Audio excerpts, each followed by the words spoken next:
Hello, Misfits. My name is Jean Marie Ward, and tonight, in keeping with the theme of a summer slumber party, I'll be reading a nighttime passage from Siren Bridge, my first novella from Falstaff Books. Siren Bridge tells the story of Oleander Jones, a lady adventuress who broke all the rules. She involved herself in the affairs of kings. She stole from an asshole with an army. And as we're about to see, she confronted a monster in its lair. Siren Bridge. A fat three-quarter moon lit the way to the road. The hard-packed dirt was relatively free of ruts, speeding her steps. Soon the tiny village surrounding the tavern vanished behind its sheltering trees. Riding would have been faster, but farmhands, like the one Oleander Jones was pretending to be, didn't ride thoroughbreds. She would have been apprehended at first light. Star King would do her more good where he was. If her plan worked, she could always steal another horse. An unnatural twilight hovered over the stream, visible from half a league away. The glow silhouetted the shattered roof lines of the abandoned toll house and posting station. The structures themselves might as well have been painted in pitch. Forget the siren. Siren song had no effect on women, and her fire sword could handle any creature who failed to take the hint. The danger lay in the shadowed ruins. They were an ambush waiting to happen. She tucked the front of her smock into her sword belt to get it out of the way. Right hand poised over her hilt, she crept between the derelict buildings. It was hard to say what was louder, the water shushing beneath the bridge or the pounding of her heart.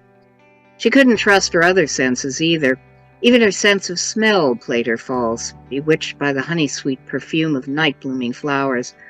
All she could do was keep moving and wait for the proverbial other shoe to drop, probably right on her head. Only it didn't. Not even when she paused, dazzled at the shadow's edge. The little plaza in front of the toll house looked like the backdrop to a fairy tale. A rustic stone bridge arched between the banks of tousled grasses and artfully tumbled boulders. Languid mimosa trailed blossom-laden branches into the stream. A mirror moon sailed the inky water, escorted by a fleet of glittering silver wavelets. Hazy lights, like jars filled with fireflies, dotted the bushes and peered from behind the trees. How'd they manage that? One of the stumps of the old toll gate seemed lit from behind. Ollie peered around it. In the dirt lay a feather colored the luminous yellow of a firefly's tail. Ollie wanted to pick it up, but she'd read too many fairy tales to take the bait. When she settled things in Portham, she could return and go feather hunting by the safe light of day. A luminescent feather would come in handy in her line of work.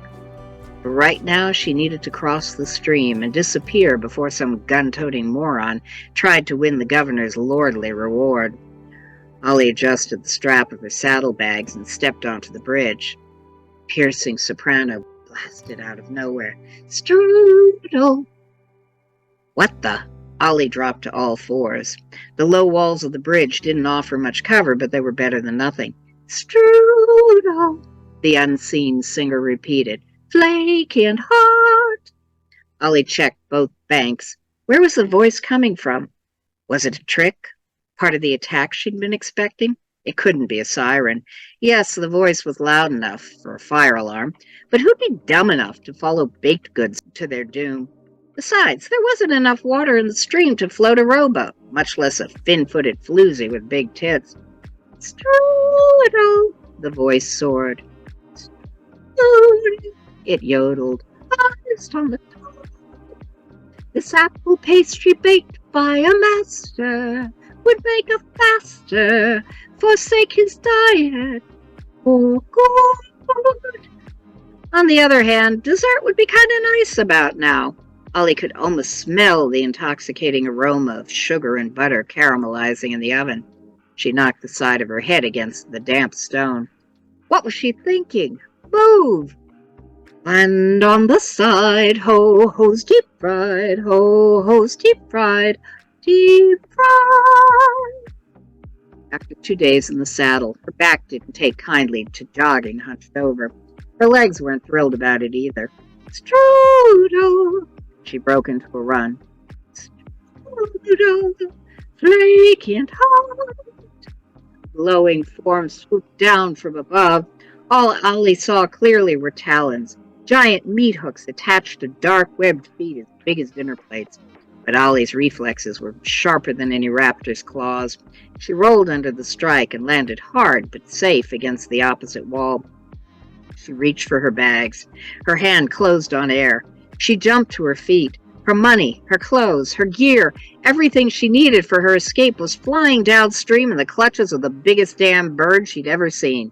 "My bags!" she shrieked. "Get back here, you overgrown buzzard! Give me back my bags! Drop them! Right now!" The radiant bird wobbled as if startled. It hitched its claws and the straps of her bags closer to its belly. It flapped its wings like a pigeon backpedaling from a hawk. Then it shot forward. An instant before it would have slammed into a cascade of rocks, the bird plunged into the stream and vanished, light and all. And if you want to hear what happens next, check out Siren Bridge from Falstaff Books, or a longer excerpt on my webpage, JeanMarieWard.com. Thank you.